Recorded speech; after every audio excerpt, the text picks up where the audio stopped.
সিস্টেমটা খারাপ। কেউ আইন মানে না, সবার শুধু টাকা চাই, টাকা। যেভাবে পারে শুধু টাকা চাই। টাকা কামায়ের কম্পিটিশন চলছে সারা দেশে।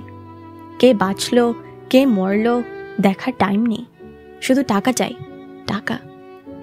রডের বদলে বাঁশ, নো প্রবলেম। খাবারে ভেজাল, নো প্রবলেম। স্বামীকে বেঁধে ওয়াইফকে ধর্ষণ, নো প্রবলেম। মানুষ পুড়িয়ে মারা, নো প্রবলেম। এদেশে মাদক বিক্রি করলে এমপি হওয়া যায়। সাকিব আল হাসান এমপি ক্রিকেট মাঠে ইয়াং জেনারেশনকে ম্যানার্স শেখায়। যে দেশে পুলিশ লাথি মারে আর্মি অফিসারকে, যে দেশে জিনিসপত্রের দাম বাড়লে নো প্রবলেম। বাংলাদেশের মানুষ নিজ দেশে রেফিউজির মতো বাস করে।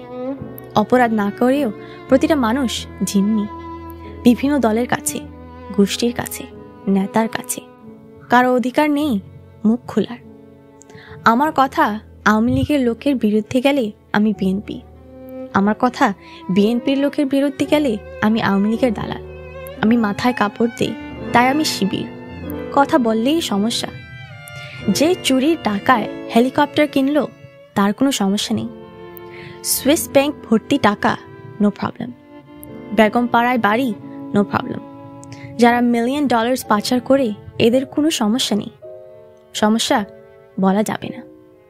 আমি ইলেকশন নিয়ে কথা বলি না, কে ক্ষমতায় আছে তা নিয়ে কথা বলি না। শুধু অপরাধ, খুন, ধর্ষণ এসব নিয়ে কথা বলি। এটা কি অন্যায়?